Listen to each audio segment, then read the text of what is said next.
Why are boxing scores so wrong? What is the problem with this scoring?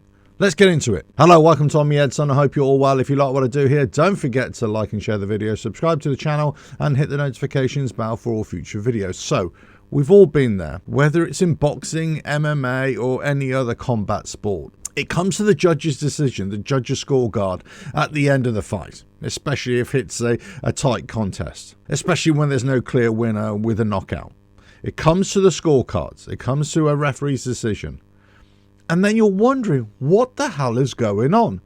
We as the fan or the observer are watching the fight and we think, well, it's either a close fight, so the scores should represent a very close fight, let's say a 97, 96 or a 98, 97, something like that. But sometimes you get a clear winner in your eyes and the cards are really, really tight, or you get a really tight fight where you can't really call it either way. In fact, in many cases, you think it really should be a draw. But then you get one judge, let's say in the case of boxing, who might score it a draw.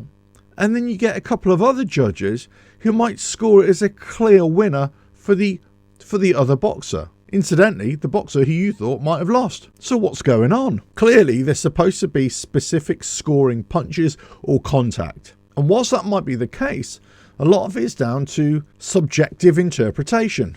We just don't know what's going through the judge's head sometimes. Now, this is nothing new, of course. Ever since combat sports were ever invented, or certainly in boxing, there's always been a raised eyebrow or two over the judge's scorecards. How did that fighter win? How did that fighter lose? Why was it a draw when there was a clear winner? But in recent years, we're definitely getting more into the analysis of the scorecards themselves. And ex-boxer pundits and TV companies are putting up graphics to show how they're scoring the fight round to round. And you can follow it along. You think, yeah, okay, I can see that. I can see why they would think that. I'm not seeing that myself, but I could see that. Then it comes to the judges' scorecards at the end, is in the case of let's say a 10-rounder or a 12-rounder when it's all square at the end of it. And then everybody's kind of look around going, well, I can kind of understand that scorecard, but what the hell was that judge looking at? Then you start thinking, well, is something not quite right here? Are we witnessing blindness of some kind from the referees, or are we seeing some kind of corruption?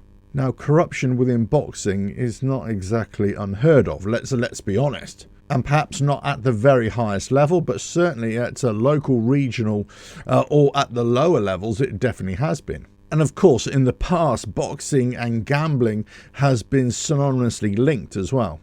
So there's always been an issue with judges' decisions, referees' decisions, and especially when it's in a tight fight, which way it goes. The fact of the matter is, whilst there are lots of conspiracy theories out there, and a lot of them I kind of agree with, and whilst we raise the red flag of corruption, we can't really ignore the fact that the system itself is wrong, because we're leaving it to too much subjective interpretation by the referee, by the judges themselves. Now, does this mean that we need to drastically change the way we score combat sports? Boxing in particular, let's say. Should we say that it's only headshots? Should we say that body shots count for 1 point, headshots count for 2 points? Should we say that head and body shots should be exactly the same? If I just consider the last month or so of boxing contests that I've watched, there's been quite a few, and especially the ones that have gone the distance, and I listen to the scorecards at the end of it, and there's always one or two of the judges where I think, yeah, okay, I get it, yeah, fair decision, or I might have gone the other way, but look, it's such a close card. Whereas there's always been one or two of the judges, in some cases, where the scorecards are just so way off.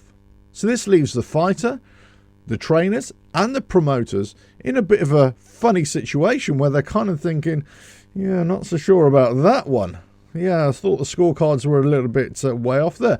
And I've certainly noticed this recently in a lot of the Eddie Hearn fights. And I'm not saying for 1 minute that Eddie Hearn has got a hand in this whatsoever. I've just sort of noticed it. But we could also label this at Frank Warren with the Tyson Fury and Ngannou fight as well. There have been so many close fights recently, and then the scorecards haven't reflected it. So what's going on? Is there some kind of systemic failing? Is the system itself wrong in the way we're scoring these combat sports? Or do we really need to change the way we're viewing these winnings and losses? As they do in the UFC, if you lose in the UFC, it's not such a deal breaker. If you win in the UFC, great. Just same in boxing. If you keep on winning, great. And are we seeing some kind of overlay in boxing records and scorecards? If you've got a great boxing record, 15-0, 18-0, 20-0, then the referees are more likely to see it in your favour. I've seen some one-sided fights recently in the last month, 5 weeks. Some one-sided fights. And then the scorecards are very, very close. They're very close and they come down in favour of the fighter with the best boxing record. Now, I'm sure this is not always the case. So how do we overcome this? Well, the only definitive way of overcoming this is not letting it get to the judges' scorecards in the end in the first place. You've got to knock out your opponent. You've got to knock out your opponent in your first round, third round, fifth round, sixth round, 10th round, whatever it is. Don't let it get to the judges' scorecards. Because as soon as you let it get to the judges' scorecards, that's it. It's anybody's game. Anybody can win. Even if you've outboxed your opponent completely, you're always in their hands. I don't know what the answer is here. I don't know what the solution is. I don't know if we have to change systems. I don't know if we have to put more judges there. Maybe 5, maybe 7 judges.